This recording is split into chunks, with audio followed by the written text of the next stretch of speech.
Hello दोस्तों, स्वागत है आपका हमारे YouTube चैनल में। दोस्तों, जैसा कि आपको पता है कि हम लोग साइंस की 500 क्वेश्चनों की सीरीज कर रहे हैं, तो उसी का आज ये चौथा वीडियो है। इसके पहले 3 वीडियो अपलोड कर दिए थे, प्लीज़ उनको देख लीजिएगा। तो चलिए शुरू करते हैं आज का पहला क्वेश्चन। पहला क्वेश्चन क्या है, निम्नलिखित में कौन उपधातु है? तो अब हम अपन को बताना है क्या उपधातु। तो इसमें आर्सेनिक दिया, एंटीमनी, बिस्मथ और उपयुक्त सभी। तो इसमें क्या हो जाएगा, उपयुक्त सभी। ये सभी क्या है, उपधातुएं हैं। तो अब इनका एक क्वेश्चन है, इनका प्रतीक याद कर लीजिए, आता करता है। तो आर्सेनिक का क्या होता है, AS, एंटीमनी का SB और बिस्मथ का BI। और ये कहाँ के तत्व हैं, कौन से ब्लॉक के पीरियोडिक टेबल में? तो ये P ब्लॉक के तत्व हैं, P ब्लॉक के तत्व हैं। इसके बाद अगला क्वेश्चन देखते हैं, एक ही प्रकार का परमाणु निम्न में किसमें मिलता है? तो एक ही प्रकार का परमाणु निम्न में किसमें मिलता है? तो प्राकृतिक तत्व है। जैसे पीरियोडिक टेबल में हाइड्रोजन, हीलियम या ऑक्सीजन रहेंगे, तो उनमें एक ही प्रकार का परमाणु किसमें, वही तत्व रहेगा। क्योंकि इसमें अगर हाइड्रोजन है तो ऑक्सीजन नहीं होगा, तो क्या हो जाएगा, प्राकृतिक तत्व जो रहेंगे। इसके बाद अगला क्वेश्चन देखते हैं, तो सोना कितने कैरेट का होता है? तो कितने कैरेट का होता है? 24 कैरेट का शुद्ध सोना होता है। को याद रखिएगा, इम्पोर्टेंट क्वेश्चन। इसके बाद पीरियोडिक टेबल में सोने का प्रतीक क्या है? तो AU है। और इसका परमाणु क्रमांक कितना है? परमाणु क्रमांक 79 है। परमाणु भार कितना है? Atomic mass 197। इसको याद रखिएगा, एटॉमिक नंबर 79 है, एटॉमिक मास 197। इसके बाद अगला क्वेश्चन देखते हैं, 18 कैरेट के मिश्रित सोने में शुद्ध सोने का कितना प्रतिशत होता है? तो अब जैसा कि हम जानते हैं कि 24 कैरेट में कितना होता है, 24 कैरेट में 100% सोना होता है। तो 1 कैरेट में कितना होगा, 100/24।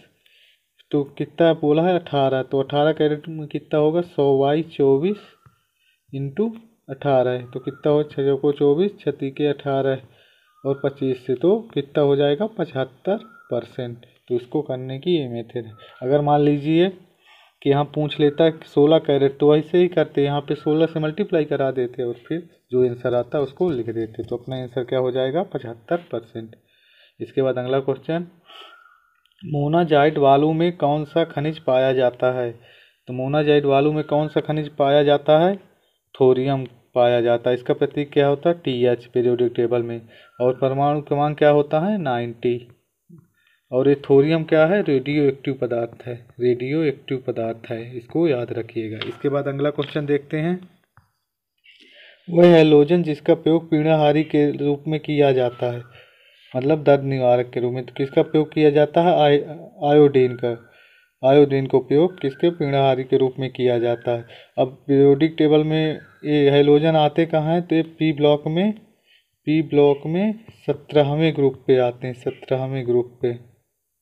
इसको याद रखिएगा। अब इसमें एक क्वेश्चन ये पूछा जाता है, सबसे ज़्यादा विद्युत ऋणात्मकता किसकी होती है पीरियोडिक टेबल में? तो किसकी होती है, फ्लोरीन की। ये याद रखिएगा। और होते क्या उन कौन से हैं हैलोजन? तो सबसे पहले फ्लोरीन आता है, फिर क्लोरीन, फिर ब्रोमीन, फिर आयोडीन। ऐसे ये सीरीज चलती है। इसके बाद अगला क्वेश्चन देखते हैं, नाइट्रोजन की खोज करता है। तो नाइट्रोजन की खोज किसने की थी, रदरफोर्ड ने की थी। इसको याद रखिएगा। इसके बाद इसके देख लेते हैं, कैवेंडिश ने किसकी खोज की थी? तो कैवेंडिश ने हाइड्रोजन की खोज की थी। उसका परमाणु क्रमांक कितना होता है, 1। प्रीस्टले ने किसकी खोज की थी, ऑक्सीजन की। इसका परमाणु क्रमांक कितना होता है, 8। और लोकियर ने किसकी खोज की थी, हीलियम की। इसका परमाणु क्रमांक कितना होता है, 2। तो इनको याद रखिएगा। इसके बाद अगला क्वेश्चन, भारी जल का अणुभार कितना होता है? तो भारी जल पहले देख लेते हैं होता क्या है। तो भारी जल का फार्मूला क्या होता है, 2H2O। मतलब कि एक हाइड्रोजन का परमाणु भार कितना होगा, 2 होगा। वैसे तो 1 होता, पर यहाँ पे क्या हो जाएगा, इसका परमाणु भार एटॉमिक मास 2 होगा। तो अब इसका वैसे फार्मूला क्या लिखते हैं, D2O। ये फार्मूला पूछा जाता है, इसको याद रखिएगा। तो अब D2 हो तो एक इसका परमाणु भार कितना होता है ऑक्सीजन का 16 है, और इसका एक का 2, तो 2 का कितना हो जाएगा, 2 इंटू 2 तो कितना हो जाएगा 16 और 4 20। तो ऑप्शन नंबर बी अपना सही हो जाएगा, तो 20 होगा। इसके बाद अगला क्वेश्चन देखते हैं, सिगरेट लाइटर में कौन सी गैस प्रयुक्त होती है। तो सिगरेट लाइटर में कौन सी गैस प्रयुक्त होती है, तो ब्यूटेन प्रयुक्त होती है। अब इनकी सीरीज क्या है, सबसे पहले मेथेन आता है, मेथेन, फिर ईथेन, फिर प्रोपेन, फिर ब्यूटेन, फिर पेंटेन। तो इनका फार्मूला क्या होता है, सबसे पहले CH4, फिर इसका C2H6, C3H8, C4H10, ये ब्यूटेन का फार्मूला जो यहाँ पूछा गया। इसके बाद C5H12 होगा। इसका वैसे फार्मूला का सूत्र क्या होता है, CnH2n+2। इसको याद रखिएगा। यहाँ n क्या है, कार्बन के परमाणुओं की संख्या, अगर आप एक रखवा देंगे तो CH4 मिल जाएगा। इसके बाद अगला क्वेश्चन, माइक्रोस्कोप का उपयोग किया जाता है। तो माइक्रोस्कोप का उपयोग किसके लिए किया जाता है, सूक्ष्म वस्तुओं को देखने के लिए, सूक्ष्म वस्तुओं को देखने के लिए। इसके बाद तारों को देखने के लिए किसका उपयोग किया जाता है, टेलीस्कोप का, टेलीस्कोप। इसके बाद रक्त दाब की जांच के लिए क्या होता है, स्टेथोस्कोप। इसको याद रखिएगा। इसके बाद अगला क्वेश्चन, कृत्रिम वर्षा हेतु प्रयुक्त पदार्थ है। तो कृत्रिम वर्षा हेतु कौन सा पदार्थ प्रयुक्त किया जाता है, तो सिल्वर आयोडाइड। कौन सा, सिल्वर आयोडाइड। इसका फार्मूला क्या होता है, AgI, और ये किसके साथ प्रयुक्त होता है, शुष्क बर्फ के साथ, शुष्क बर्फ। और शुष्क बर्फ बनी किसकी होती है, CO2 की। तो ये दोनों को जब छिड़काव करते हैं तो वर्षा होती है। इसके बाद अगला क्वेश्चन देखते हैं, हैजा के रोगाणुओं की खोज किसने की थी। तो हैजा के रोगाणुओं की खोज किसने की थी, रॉबर्ट कोच ने की थी। अब हैजा का रोगाणु क्या होता है, बैक्टीरिया होता है, एक प्रकार का बैक्टीरिया होता है, और इसका नाम क्या है, रिब्रियो कोलेरी। और किस अंग को प्रभावित करता है, तो ये आंत को करता है, अपने शरीर की आंत को प्रभावित कर देता है, ये कोलेरी होता है, रिब्रियो कोलेरी, और आंत को प्रभावित करता है। इसके बाद अगला क्वेश्चन देखते हैं, सोल्डर किस धातु का मिश्रण है, जिसे हम टांका बोलते हैं। तो सोल्डर किस धातु का मिश्रण है, टिन और लेड का मिश्रण है। अब टिन का प्रतीक क्या होता है, Sn, और किसका, लेड का क्या होता है, +Pb। तो ये याद रखिए, पीरियोडिक टेबल में इसको ऐसे प्रतीक से दर्शाते हैं। इसके बाद अगला क्वेश्चन, हाइड्रोजन को जलाने पर क्या बनता है, इंपॉर्टेंट क्वेश्चन। हाइड्रोजन को जलाएंगे तो क्या बनेगा, तो पानी बनेगा। पानी कैसे बनेगा, हाइड्रोजन प्लस जलाने के लिए हमेशा क्या ज़रूरत होती है, ऑक्सीजन की, तो O2 हो जाएगा। तो क्या बन जाएगा, H2O।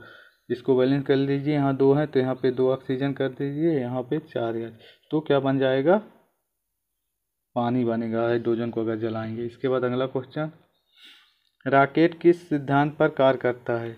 तो रॉकेट किस सिद्धांत पर कार्य करता है, न्यूटन के तीसरे नियम के अनुसार। अब न्यूटन का तीसरा नियम क्या है, प्रत्येक क्रिया के बराबर एवं उसके विपरीत क्या होती है, एक प्रतिक्रिया होती है। मतलब जितना फोर्स वो आगे लगाता है उतना फोर्स वो पीछे भी छोड़ता है। जैसे कि कोई वस्तु टेबल पे रखी हुई है तो ये फोर्स, मान लीजिए टेबल पे वस्तु या फोन लगा रही, तो टेबल भी उसको F2 फोर्स, और ये दोनों फोर्स क्या हो जाएंगे, F1 = F2, मतलब इक्वल रहेंगे, बराबर रहेंगे। तो ये न्यूटन का क्या है, तीसरा नियम है। इसके बाद अगला क्वेश्चन, न्यूटन का प्रथम नियम का अन्य नाम क्या है। तो न्यूटन के प्रथम नियम का अन्य नाम क्या है, जड़त्व का नियम, जड़त्व का नियम। अब इसमें क्या होता है कि अगर कोई वस्तु गतिमान है या विरामावस्था में है तो वह तब तक अपनी अवस्था में चेंज नहीं करेगी जब तक कि कोई बाहरी फोर्स न लगाया जाए। मतलब इसका ये हुआ कि जब कोई वस्तु अगर गतिमान है तो वो जब तक नहीं रुकेगी जब तक उसमें फोर्स ना लगाया जाए, मतलब ब्रेक ना लगाया जाए। अगर कोई वस्तु विरामावस्था में है तो जब तक वो नहीं चलेगी जब तक कि उसमें कोई फोर्स लगा के उसको बढ़ाया ना जाए। तो ये न्यूटन का क्या है, प्रथम नियम है। इसके बाद अगला क्वेश्चन, एक हॉर्स पावर में कितने वाट के बराबर होता है, एक हॉर्स पावर कितने वाट के बराबर होता है। तो ये कितने वाट के बराबर होता है, 746 वाट के बराबर होता है, ये क्वेश्चन आता है। इसके बाद अगला क्वेश्चन देखते हैं, स्कॉटिक विज्ञान है, तो स्कॉटिक विज्ञान क्या है, किससे संबंधित है, तो ये ध्वनि से संबंधित है। अब ध्वनि की इकाई क्या होती है, डेसीबल, इसको याद रखिएगा, बहुत बार पूछा गया डेसीबल, ध्वनि की इकाई क्या होती है, डेसीबल। इसके बाद अगला क्वेश्चन, प्रकाश तरंग किस प्रकार की तरंग है, तो प्रकाश तरंग किस प्रकार की तरंग है, अनुप्रस्थ तरंग है, अनुप्रस्थ, अनुप्रस्थ। इसको याद करने का क्या, प्रकाश में क्या आ रहा प्रा, तो इसमें क्या आ रहा है, अनुप्रस्थ में प्रा, तो क्या हो जाएगा, प्रस्थ है, अनुप्रस्थ तरंग। इसी प्रकार अगर ध्वनि तरंग का पूछ ले तो ध्वनि तरंग किस प्रकार की तरंग है, तो ध्वनि तरंग अनुदैर्ध्य तरंग है। इसमें क्या आ रहा है, धा, तो ध्वनि में क्या आता है, ध्वनि में धा आता है, तो मतलब ए धा और ए धा क्या हो जाएंगे, अनुदैर्ध्य तरंग। तो इसको इस प्रकार याद रखिएगा। इसके बाद अगला क्वेश्चन, फलों का अध्ययन क्या कहलाता है, तो ये क्वेश्चन हम पिछले वीडियो में कर चुके हैं, फिर भी देख लीजिए। फलों का अध्ययन क्या कहलाएगा, पोमोलॉजी। इसके बाद फूलों का अध्ययन क्या कहलाता है, एंथ्रोलॉजी। और कीटों का अध्ययन क्या कहलाता है, एंटोमोलॉजी, एंटोमोलॉजी। कीटों का अध्ययन क्या कहलाएगा, एंटोमोलॉजी। तो दोस्तों ये हमारा लास्ट क्वेश्चन, तो कैसा लगा प्लीज़ कमेंट करके बताइएगा, और हाँ लाइक शेयर और सब्सक्राइब करना मत भूलिएगा। Thank you.